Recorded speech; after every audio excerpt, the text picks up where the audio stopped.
What's up?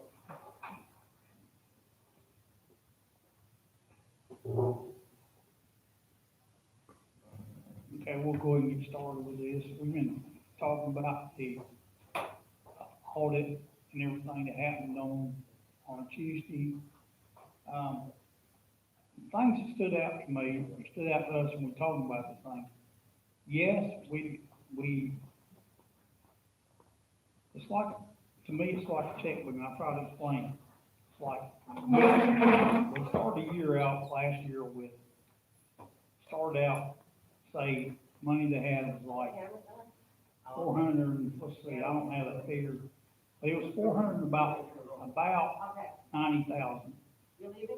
In the end of the year, it ended up being 327,000. Well, part of that, from looking at this thing, and I've been explaining up here and what we've looked at is, part of that was the amount of assessments. Because it shows on their sheet that they only collected $1.1 million in assessments last year. And if you would think about it from the standpoint of everybody paid their assessments, every lot in here paid their assessment every month, they would have collected, they've collected about $129,000 every month.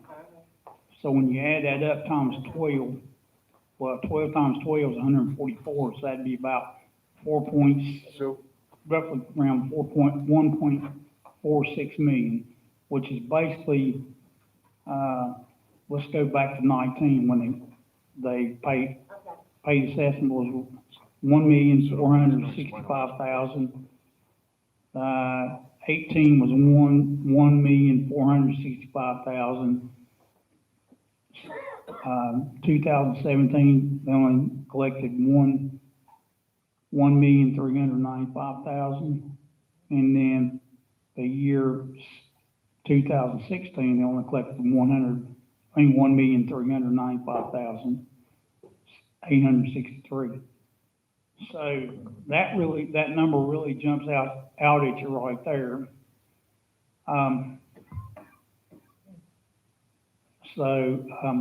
What it is, they most likely didn't adjust their budget for last year, as far as like if their labor, the utilities and everything, plus if it come up to whatever it come up to was like 1.4 million, of course that would be where you show a short for the year, but it's not going to show you short like you're bankrupt, like say you have no money in the bank, because you started out with 490 and the end of the year is basically you're at 327. So I don't want to scare people and say that there's no money. Yes, there's money. There is carryover of funds like from last year to this year. But when you take into consideration, for this year, we've not had Friday night bingo. We don't know where the miscellaneous income comes in. We don't know if we're going to collect all the fines or not. And you got to remember, there's foreclosures, this kind of thing. You got to remember that of that 327, he said Tuesday that part of that was like about 50,000 of it was money owed for December and November's bills. So that was going to come out of that 327. So that's going to drop it down to the 280 something. Then you got to take off what we paid was the reserves for 1 month. So that's going to take it down another $40,000. So actually, probably at the end of this year, we should probably be, with bad debt and everything, I was thinking that number's actually going to be lower if everybody pays their assessments. It's going to be way lower than the 327 because you got to minus off that 50,000 plus that 43, plus the bad debt on top of that, and depreciation and all. So for people to say that, well, you got money, we don't have to raise assessments or anything. Well, you may be fine next month or next year, but the year after that, you are going to be zero because you have no cushion and everything. So I'm looking at a sheet right here that, was printed off as the profit and loss statement. And just for that, I'm reading that line that the assessments were on, assessment charges. And like I said, it was 1.4 million, 65,000. In 18, it was pretty close to the same thing in 19. And then last year it was only 1.1, which means it was going to be, according to that, it's going to be short. But I don't know how many people paid in December, paid for the whole year. Then so far this year, in assessments, we've collected $1,327,908, and that was as of October 27th. And so when you look down here at the net income line at the bottom, you see,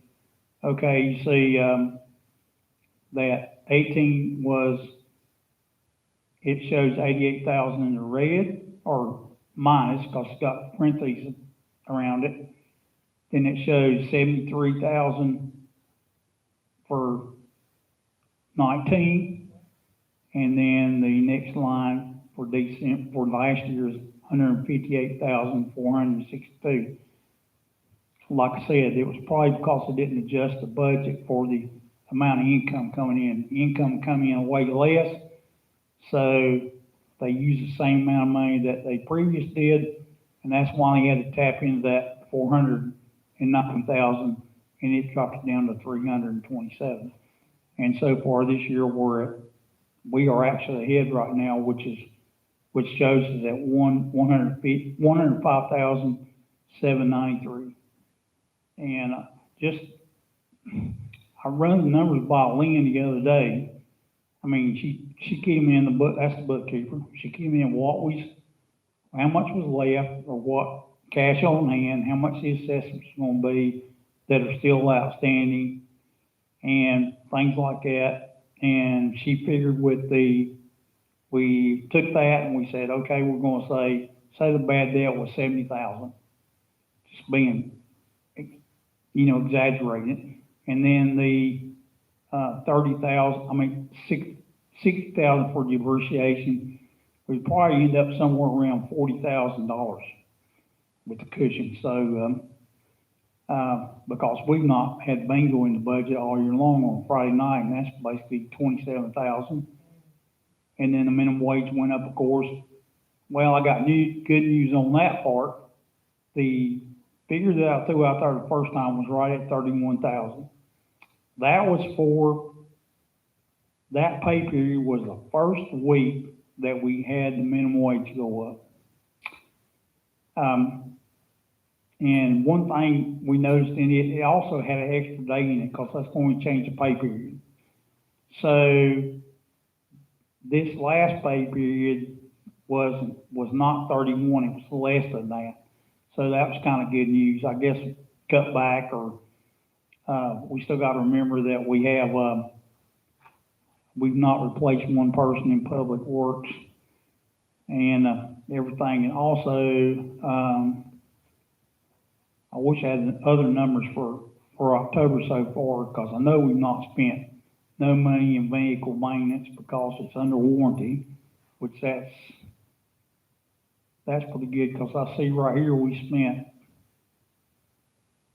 almost $9,000 for the year that was on the other car and stuff like that.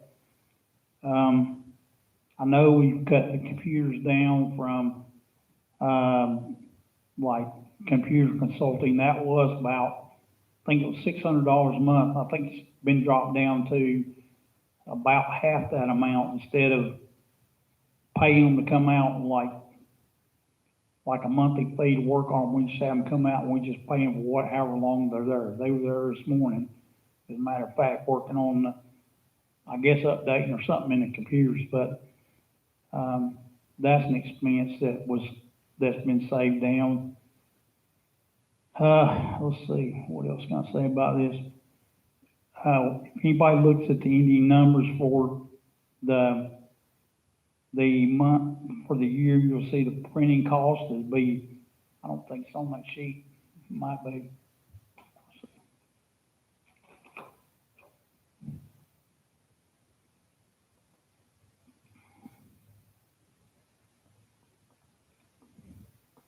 Yeah, copying and postage. You'll notice that, well, that number's not really high for us, but oh, I see they got Brookridge and Union Views in there now.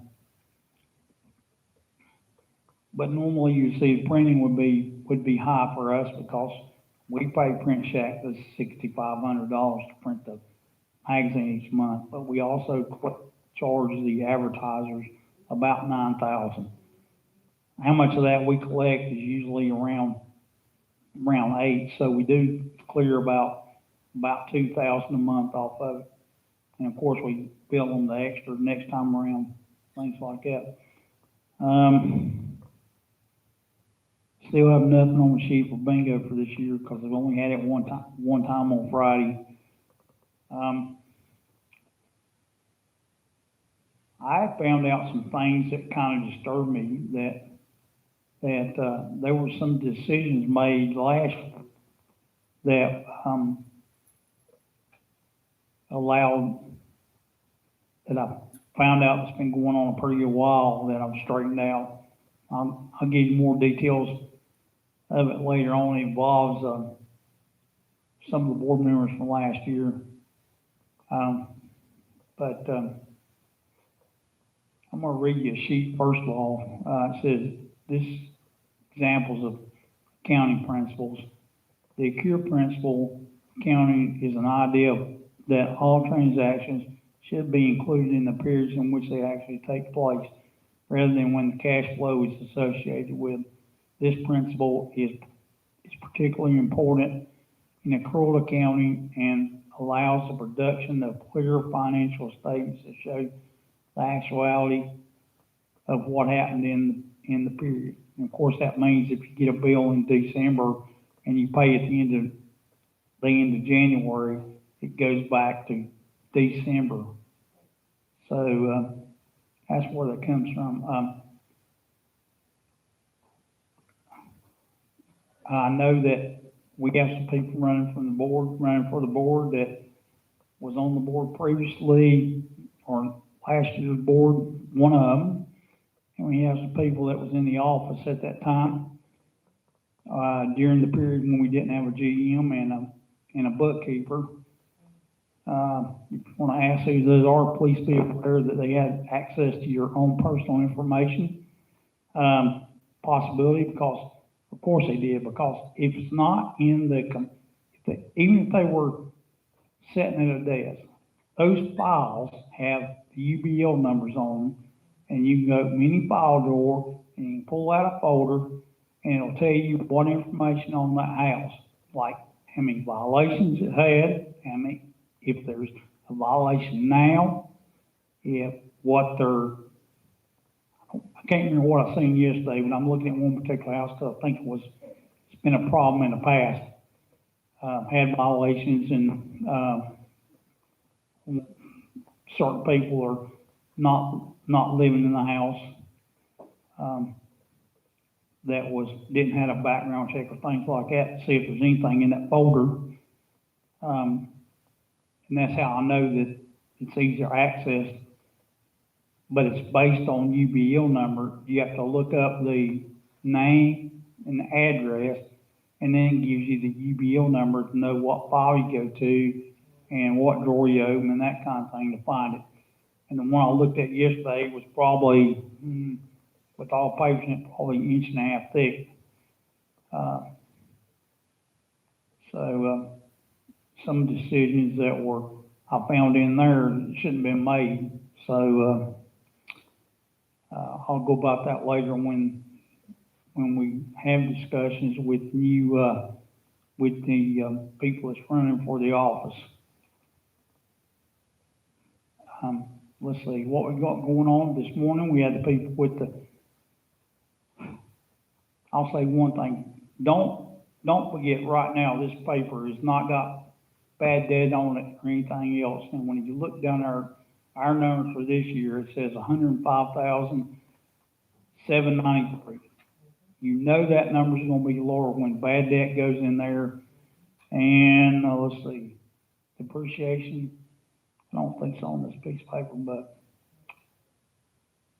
I don't even think bad debt's in there. But say, for example, you go out there to where it says, like, say we find people this year, like, say most of them, according to what I read before, you look down through here, it's not really that the numbers changed, it's mainly the ones that are fined. When you look back through, like, there's probably 600 and some total. Most of the fines that have not been paid has to do with having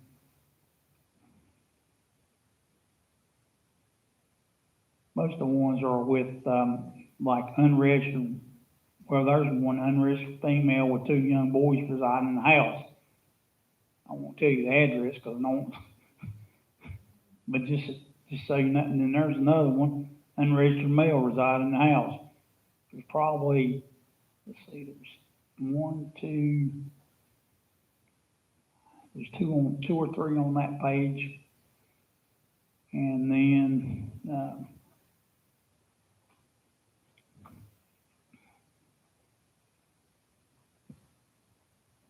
looks like 2 or 3 on that page. So there's about 2 or 3 on every page. And I got about 14 pages here, so you can imagine how many violations we've had for that. Right there's 1, 2, 3, 4, 5, 6 on that page. So I feel bad about that because I think that, you know, our responsibility as board members is supposed to keep y'all safe. And so when, you know, the only thing you can do with part of this is find the homeowner. And you find them so they can be like, so they can get the people out, because they ain't gonna be able to stand to be fined up to $1,000 and you try to foreclosure on their house. Well, some people do that, and some people are, you know, you got people that want to hide people and things like this. So that's where that comes from. But I'm going to end this discussion with that, and then like I said, this ours so far shows 105,000 actually that we've not spent.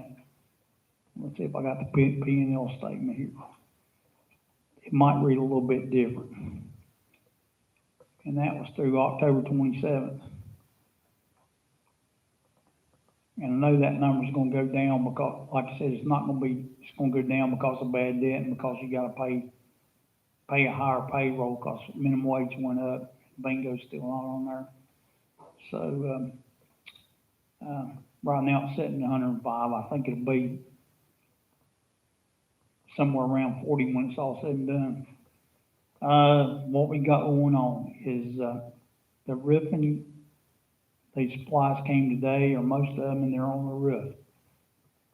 Vince was here early this morning to make sure everything was right for them to get there, and then I relieved him, and I stayed till they left. So they're going to start on what, 8? He's not here. They're going to start on the 18th, I believe is what it says. I'll check it quick.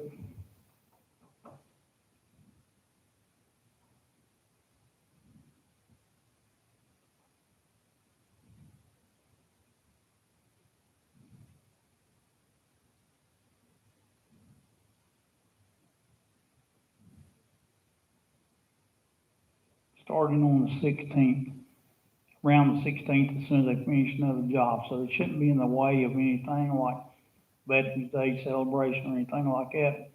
And somebody asked me about, well, I found out about the dumpster. I don't think the dumpster's gonna be here till somewhere around the 15th, which is that Monday, and this is a Tuesday.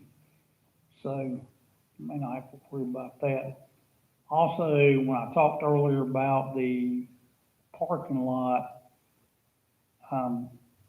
the first row being golf cart only. We decided something different with that, not change it golf cart only, but we're going to make it, instead of like chaining it off, putting a fence up, we're going to put those cement bump, like wheel stops or whatever you call it, right, curbing. Yeah, we're going to put those in those spaces. We're going to put one in the front space and then we're gonna put one in the other space, and then a sign in the middle that says, that's facing this building that says golf cart only. Because I don't want somebody to hit the fence or, yes, they can drive over the little curb thing, but still, it won't be as damaging as hitting something. So we're not gonna do the other that was originally thinking about. And it's gonna be, we talked about it this morning, it's gonna get the cement, and it's gonna have like the, rebar that goes down through it and go into the asphalt. So, that's gonna happen here in the next couple of weeks. Let's see, the tennis courts have been resurfaced. They look real good. I've been out there looking every day at those, and those trees have been cut down also, that's over here in this corner. So that's a good thing. Let's see, can't think of any project going on right now. I know the voting's still going on for the budget and all. I know people ask about a lot of things. And I'm not, I'm okay with whatever happens. We just make do with that. I won't be like, I will say one thing up front, that whatever we started with this year, money-wise, and whatever we end up this year, money-wise, I want to make sure we keep that, as we call it, cushion-wise. So if we will still end up making cuts for next year, because you got to realize if you don't pass it and you don't pass it next year, then the next year you're going to be, middle of next year, you're going to be, the next year you're going to be zero, because that's where that's going to go at. And I don't want that to happen to us. So there will be some things done, because you got to remember, you got to have that just in case something happens. Not saying emergency is going to happen, but say, for example, I can use this for example. Say we have what happened last year. I'm not saying that anything wrong with, but say when I read this sheet, people didn't pay, or the assessment, they only collected 1.1. Well, guess what? If minimum wage goes up, we don't collect, but say 1.1 next year, and we don't change our budget habits, then we dipped into that 327,000 or whatever that figure is going to be, 160 or 260, and it's going to be down to next to nothing. So we got to be more due diligence, do our due diligence about things, and just keep checking that number all the time. Anybody got any questions about anything? Hold on. Okay. Looks like a berm is being built. Hold on, hon. Sorry, everybody, sitting here, you want to, internet.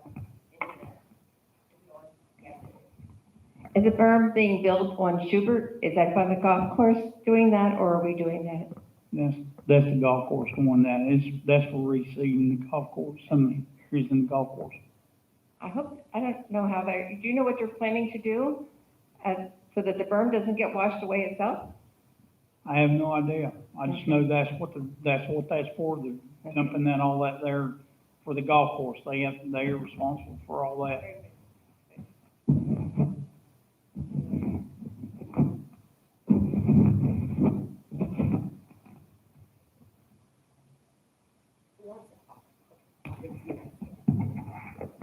I've got 3 questions. One, I'd like to know if all of our full-time employees are being helped with health insurance. In the past, we paid 50% of their premium not to exceed $500. I've heard rumors that has been reduced a lot. Yes, we do not pay as many employees insurance as we did. Yes, that's correct. But are you paying full-time employees? No, there's of the full-time employees, we're only paying about half of them, but we are still paying them.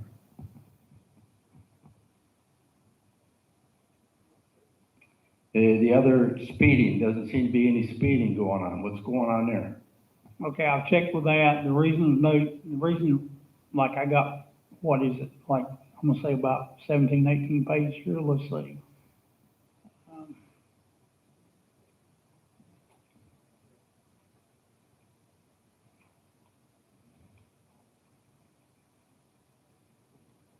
Okay, so far this has 17 pages in it so far.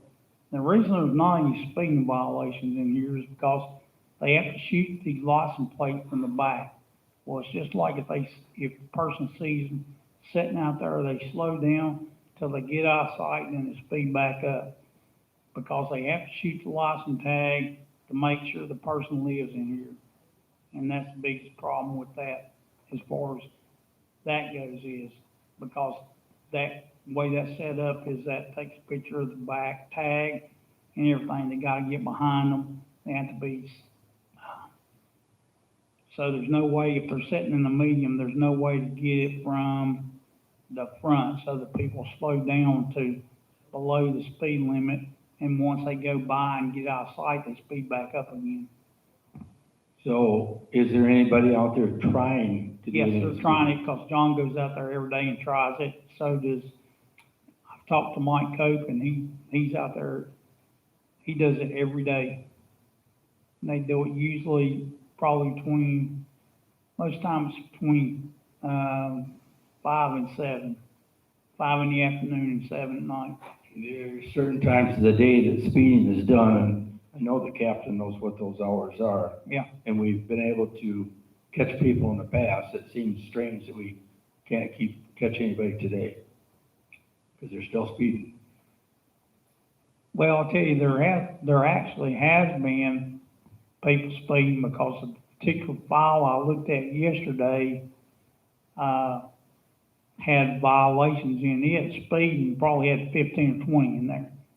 Now, that was, granted, that was before this sheet was running right here. Let's see if there's one in here. There might be one. Of course, that's why I've got the advisory committee looking at the speeding issue, and got the county gonna be out here, and they're supposed to give us a report somewhere around the either the 16th or 18th month. Now, the 16th is Tuesday, I know that, so the 18th month is Thursday. So, let's see.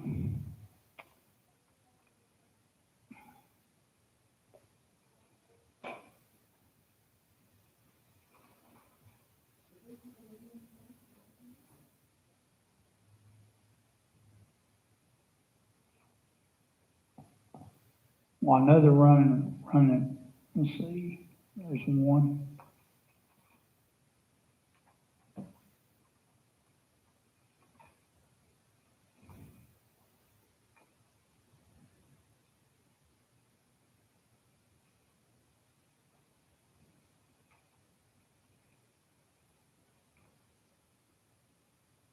When you really look at this, you see a lot of unregistered males or females living in the house.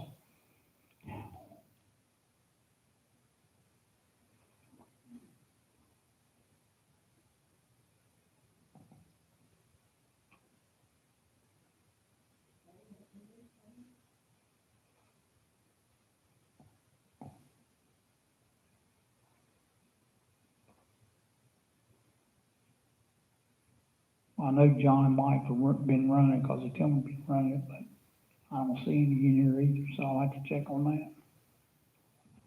I'm more worried about these unregistered people living in these houses, because ain't no telling if they're felons, if they're just underage people or anything. That just shocks me that I see so many of these. Like, there's 1, 2, 3, 4, 5.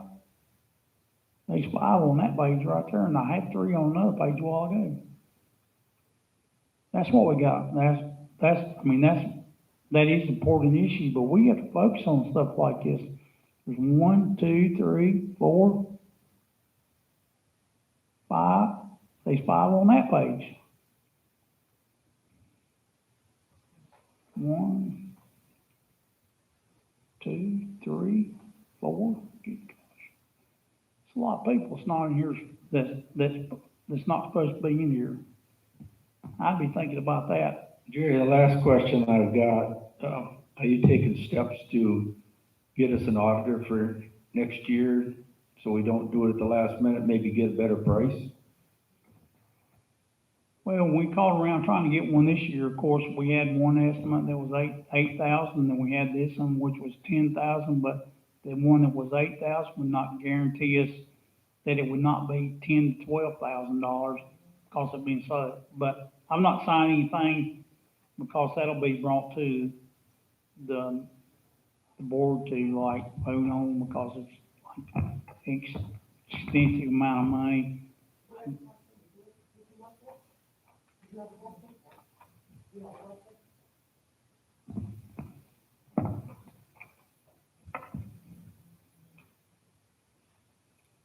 Sandy Combs, Unit 2. I just have a question about the speeding. Hasn't this been going on since 10, 20 years ago? Yeah. People speeding in here, not just this year, it just started. It's been an ongoing problem in here. Yeah, it's been an ongoing problem. That's why the advisory committee's looking at that and why we got the county in for free inspection of signs, size of road, what the speed's supposed to be, or whether it's ideal to cut down Brookridge Boulevard from 2 lanes down to 1 lane in each direction. So on each this side. board is doing something to look at the speeding. Oh, yeah, we're trying to find Thank a way you. to stop it.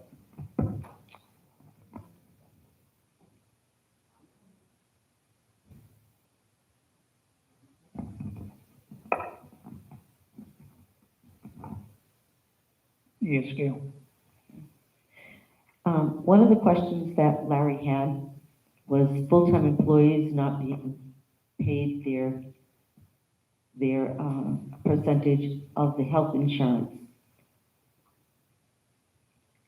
I believe the health insurance is provided for them. Some do not take advantage of it. Are there any full-time employees that have been denied? This is full-time employees.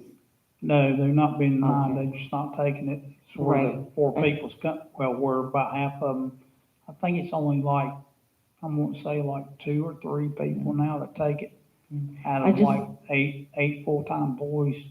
I just wanted to clarify that there's the rumor that the board is not paying them is incorrect. The process is that the ones that have come forward to do that are getting their correct reimbursement. We have some that do not request the reimbursement. So I want to clarify that, so no one will think that we're taking that benefit away. Well, along those lines, we've also had people think that the time clocks are a bad idea.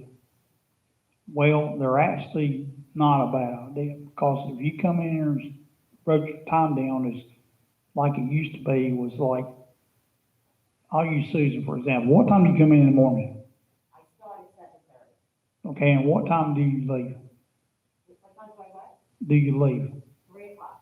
Okay, you used to write that on a timesheet, right? That's correct. So if you worked till 4 and you punched out at 4, you can get paid for it, right? That's correct. Okay, so you actually can get paid for what you work instead of what you used to write down. So it is that does help you in that way. You can see exactly how many hours you work and that kind of thing.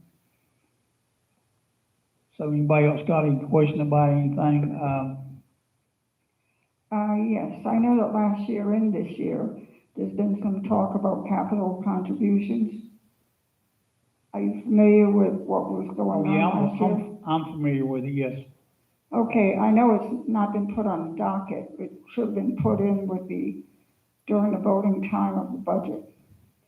But when I came Tuesday and I heard the person speak about, wait till you get what needs to happen to the reserves, it might go up. It pretty much will go up. Well, wouldn't this be offsetting in ahead of time too? To Well, get funds into the reserves, so we well, won't have to have increase in the HOA?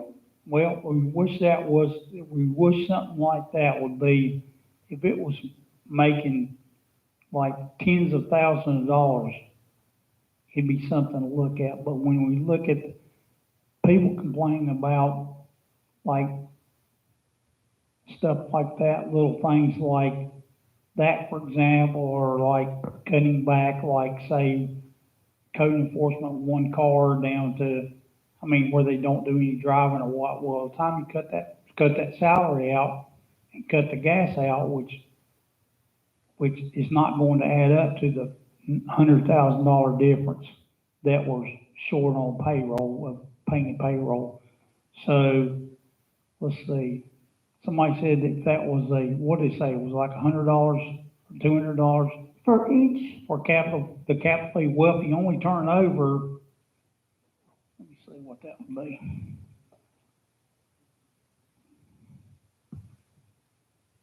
All right, let's say that was $200 else. How much?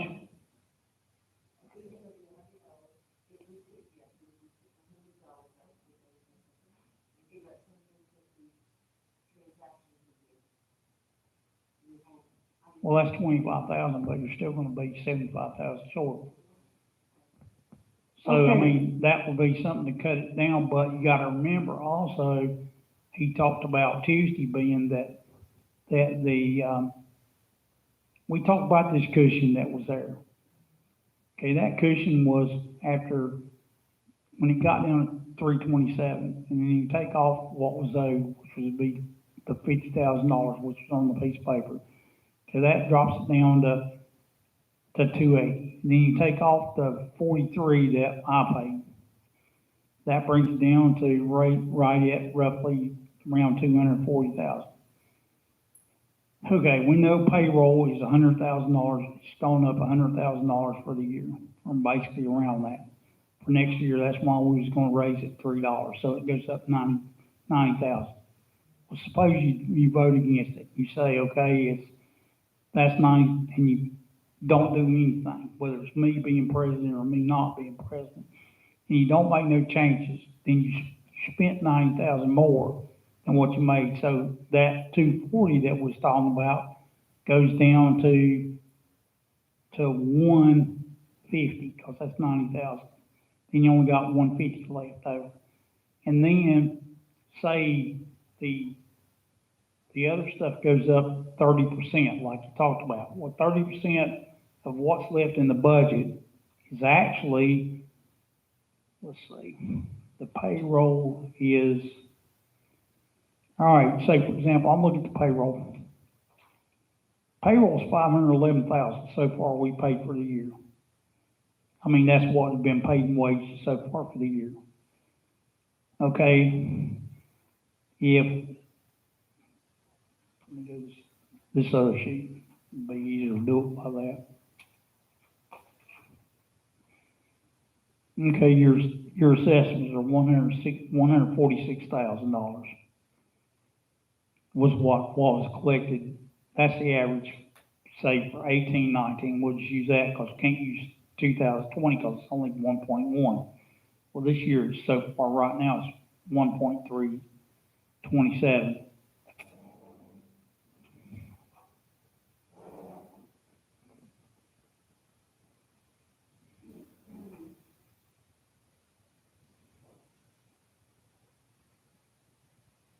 Okay, the sheet don't have the label on it, but I have to go back to one of these other sheets. Hang on a second.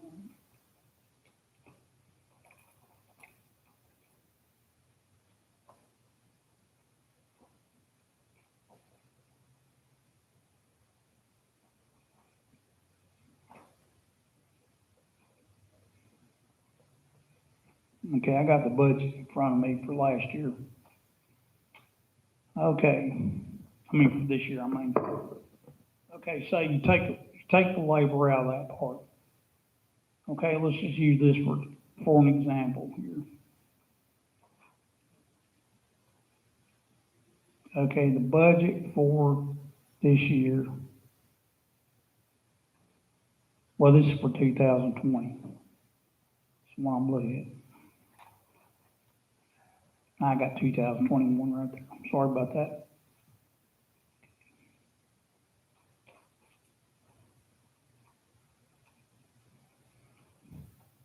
Okay. Says we can use code enforcement for example.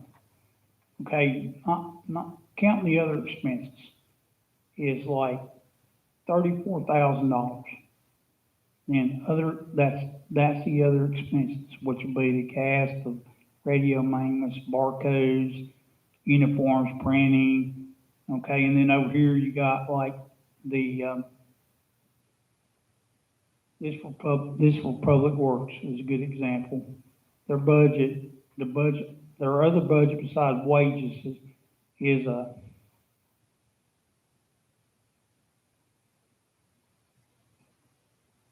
make sure I get this right.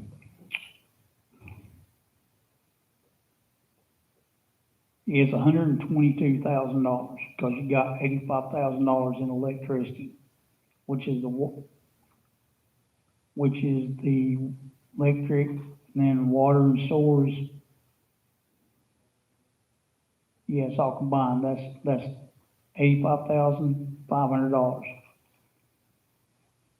And then you got, let's see, you got facilities, which the other amount besides wages is $106,000. And you got administrative, which the other is for the print and the lights, the insurance and everything. That comes to $206,000. Well, when you take that $206,000, you add it to the 106 over there, that's 312. Then you add it to the 122, makes it 435. And then 34,000 over here makes it 400 and about roughly 80,000. Well, if that goes up 30%, which according to him, that's exactly what he thought, 30% of 480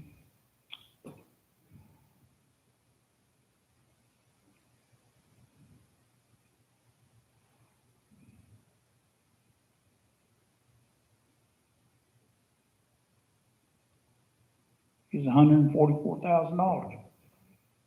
So you have to have, if you don't vote the budget in and you keep things the same, things go up and payroll goes up 90,000, well, guess what? You have to have a cushion of $234,000.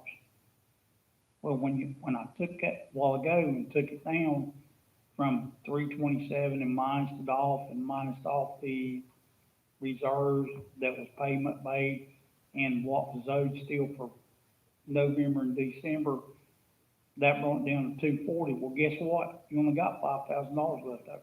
So you are going to be, if you don't pass it, you are going to be at zero come the end of next year.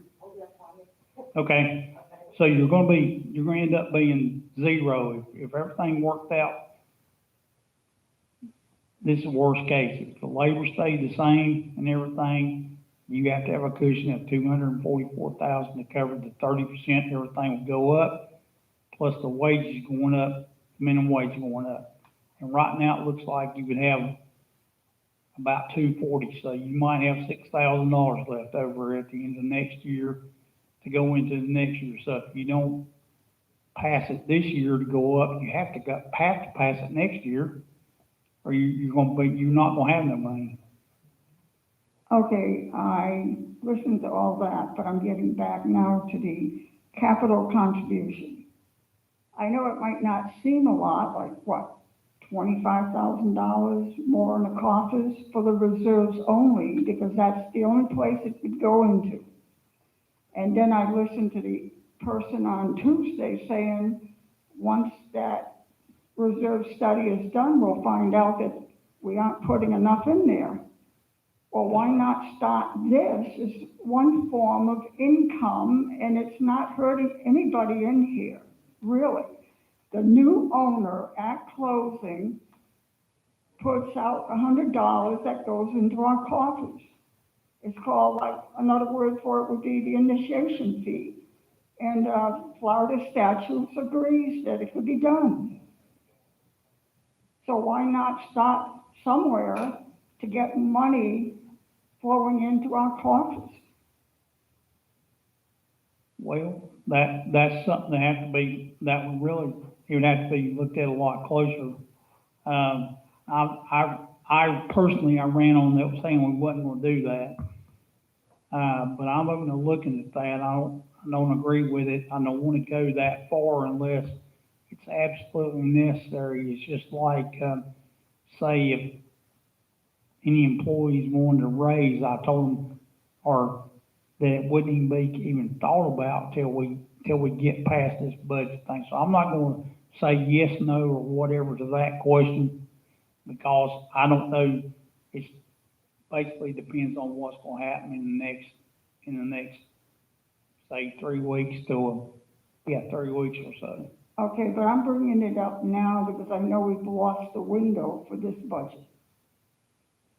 Well, then there's other factors involved in this too, so, but it'll have to go on, if it is even considered, it'd have to go in March's thing, on March's vote, because it needs to be voted on by y'all and not. Yes, I agree with So- that, but And the when was only reason the stuff was not, like a great example is the reason you didn't want too many amendments on the budget is because things would get lost.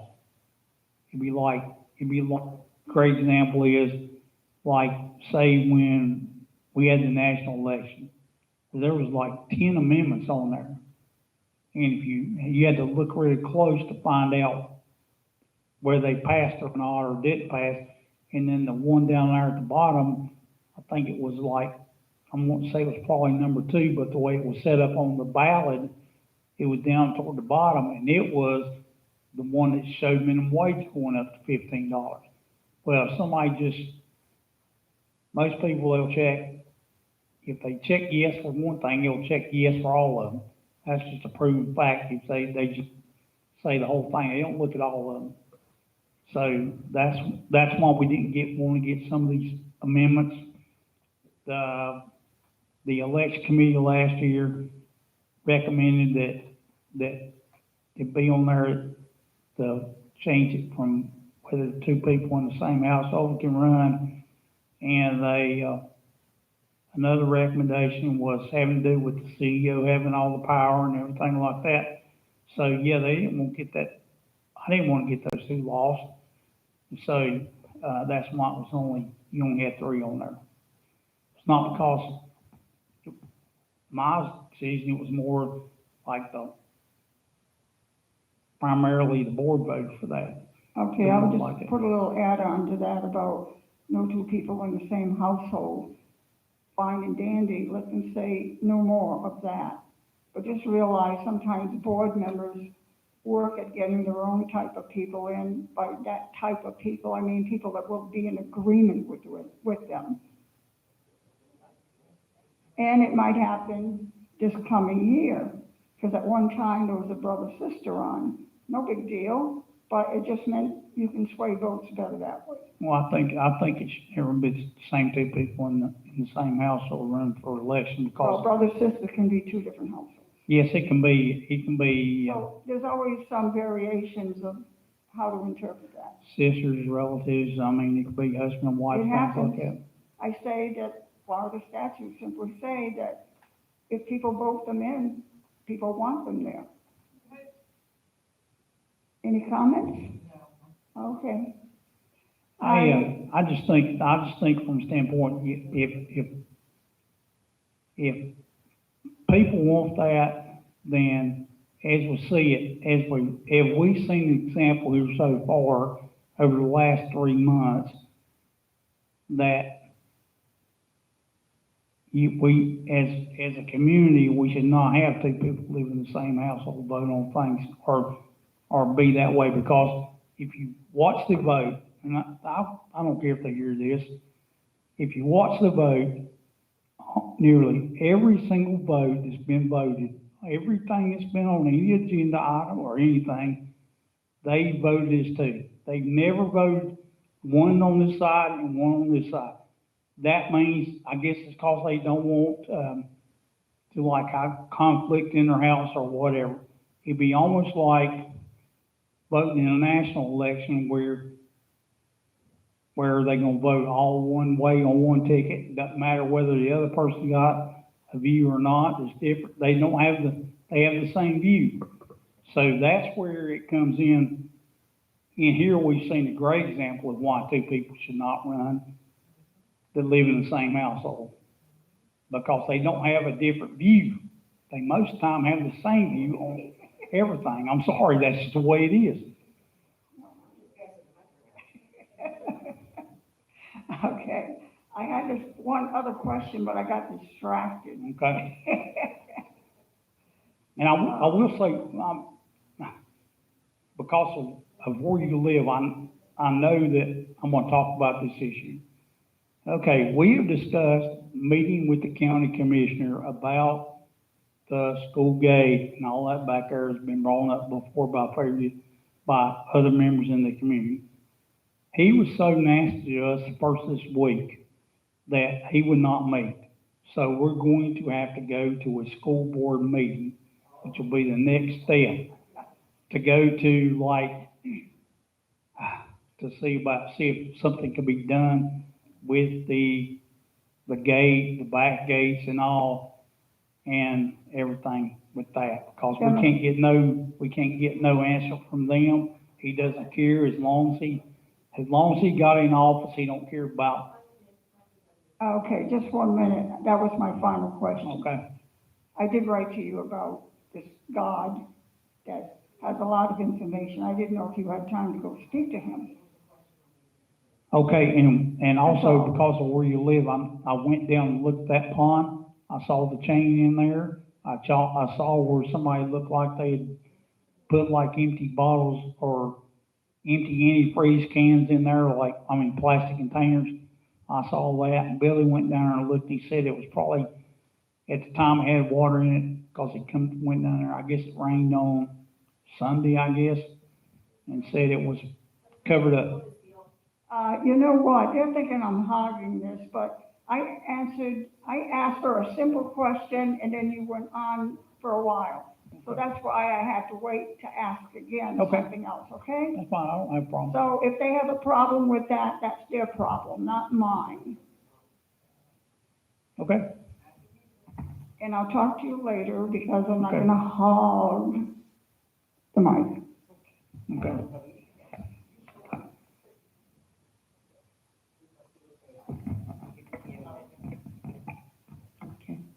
I just wanted to clarify, there was a question about the capital contributions.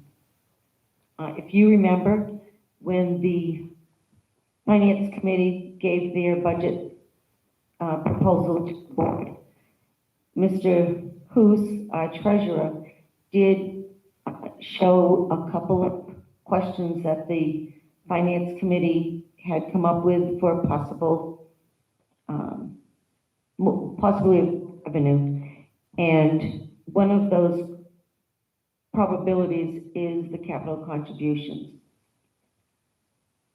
The thing that Larry was hesitant about with that, and I know there's a lot of people that we've talked to, is that when people buy a new home, when they buy a home, there's a lot of closing costs.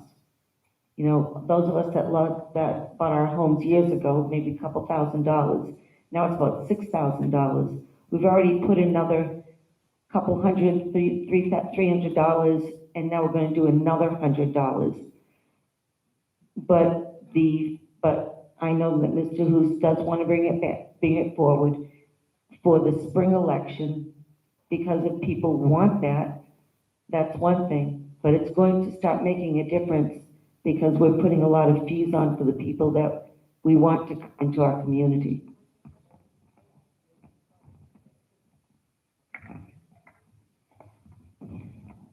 Well, I say nothing like that gets looked at until, we see what happens with the budget vote.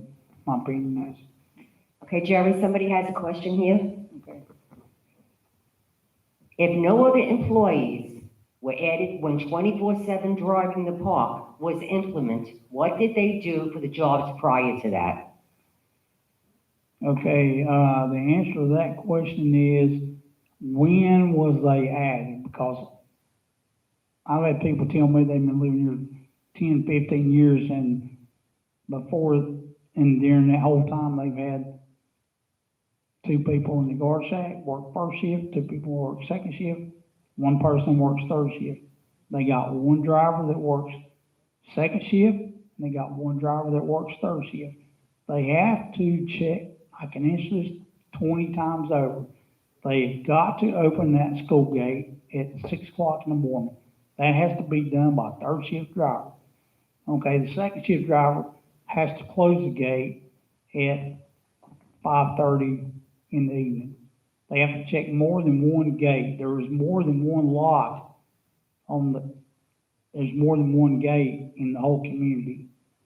So somebody's got to check them, because like I said last week, that if Mike hadn't have been driving second shift, he would not found that the lock had been cut on, I think it's behind Fitzgerald, or is it Fitzgerald or Fitzpatrick, one that comes out up here in the corner.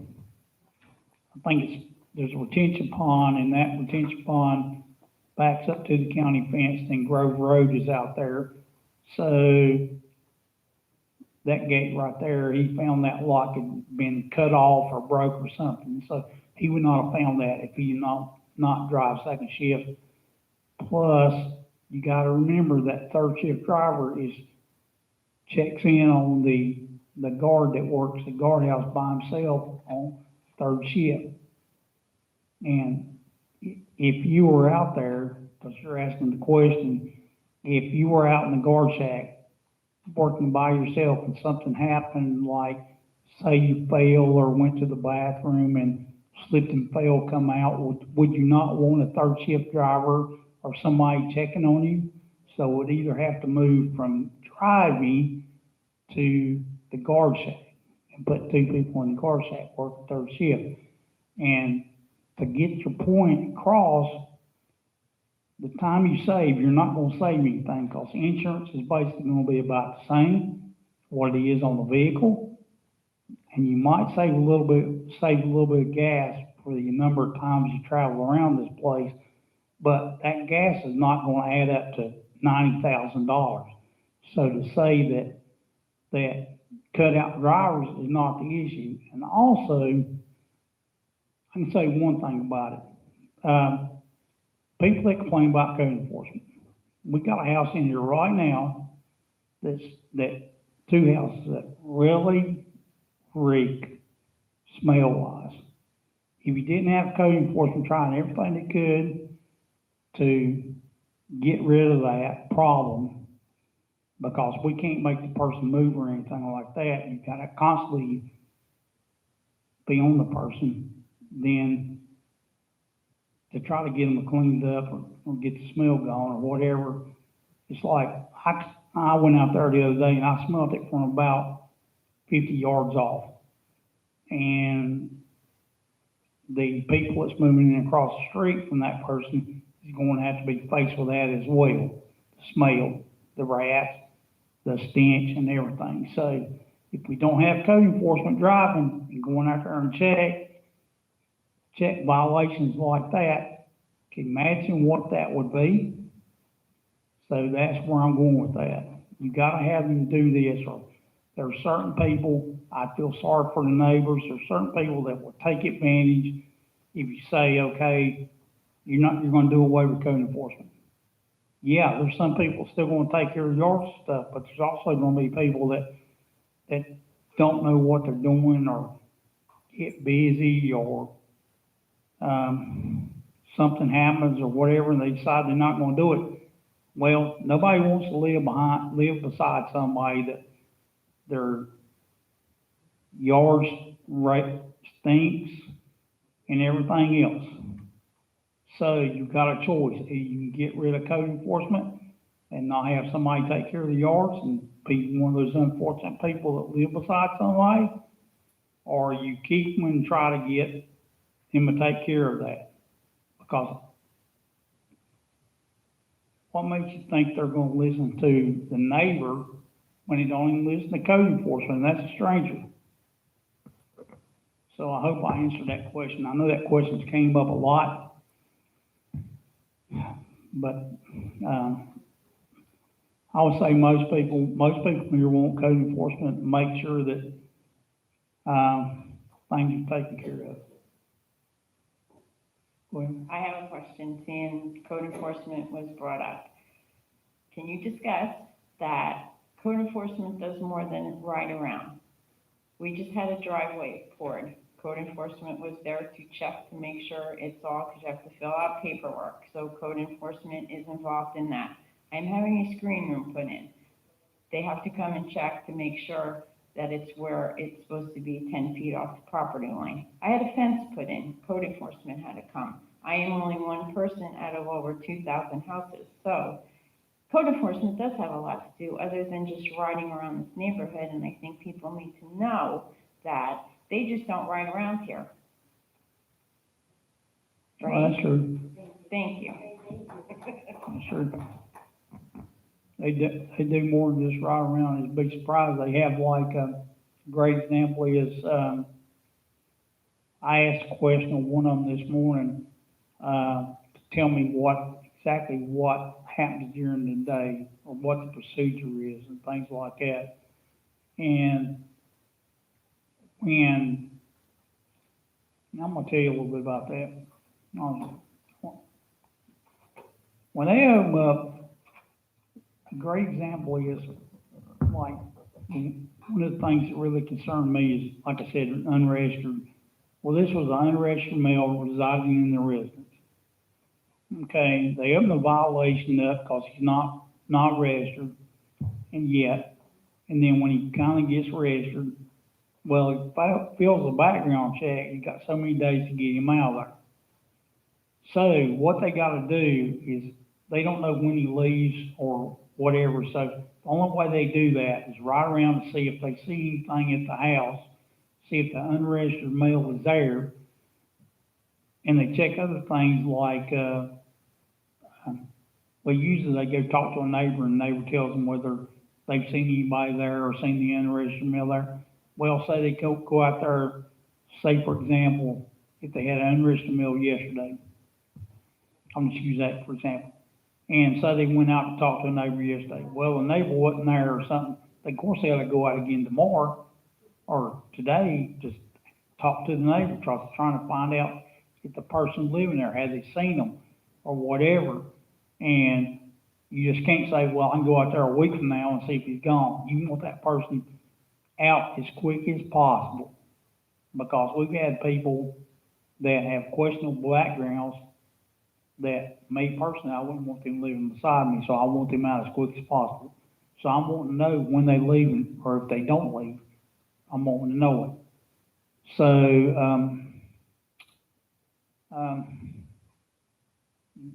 but they do more than that. They go out and check violations. They also check, make sure projects are done, make sure setbacks are right. I mean, you wouldn't want, if they didn't check on projects, you would not want code enforcement. I mean, you would want them to come out to make sure you don't put your fence 10 foot over on somebody else's property. Or in the case that you got here, you want to make sure they try to do something with that mess back there. If they do more than just ride around, they check the gates in the back, they check the gates along Grove Road, they check what they can see of the fence, they check to make sure there's no holes cut in it. They also check them, do welfare checks, like say if somebody, like a lady called here earlier in the week and said, usually she talks to the person that by text message, and the person did not answer text message, so she didn't know whether they was hurt living in the house, or fell in the yard, or whatever it might be. So I sent Mike out there, and me and Mike both, well, not me and Mike, me and Tim went out there and talked to the guy, found out he was there, and he just didn't answer the email that was wrote.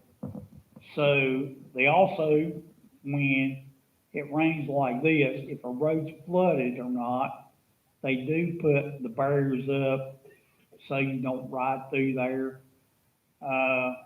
Deep water, a great example is, when the sinkhole, not sinkhole happened, but when the water main broke on Schubert. He put the, code enforcement actually put up the barrier to keep people from riding through it while I blocked the other end of the side of the street. So if I didn't go out there and he didn't go out there and there wasn't one, nobody would do that unless they happen to know where the barrier's at and this kind of thing. Plus, I sat there long enough where I saw the asphalt fall through the dirt and made a hole about 5 feet deep and about 20 feet in diameter. So a car could have actually drove through that and got hurt. But they do things like that. Let's see what else. I got a list here somewhere of some other things they do, but mainly it's about the projects people have, like for example, I think we had 10 or 12 projects that people want done. But you go out there and take pictures of it. They measure the setbacks. They make the drawings up, because you don't want somebody building a room onto their house and put like 2 stories on it when that goes against what your house looks like and that kind of thing. So, Jerry, here's another question. all right. This board and code helped out with removing someone from a home in our area. It's just not publicly announced due to privacy. Well, that's true. We're not supposed to, I'm not, I can read this. Yes, they're not announced when something happens, because you have to give privacy to the people actually on the house. Say, maybe it's the mother that lets the son live there and the son's got problems and can't pass a background check. You can't tell where the house is at. You don't want to tell the homeowner, because she may be afraid of her son. And so that's why it doesn't get out, because she's already got problems with the son. She does not need to be really harassed no more than possible. You want them out, yes. All right. I don't see any other questions on there. Does anybody else have any questions? No? Okay. Okay, we'll go ahead and today's meeting. I can't think of anything yet right now. Let's see. I will give you an update on I done told you about the roof, told you about the parking lot. Let's see. I don't keep track of like how many people come in there and vote or whatever, or things like that, or who comes in there and drops off resume. I do know that there is people running for the board that they should be elected, and there's some people that, in my opinion, should not be. But that's up to y'all to decide that. So, anyway, I thank everybody for coming out today, and I'll head back down there, and I'm not sure I got some checks to sign and everything else to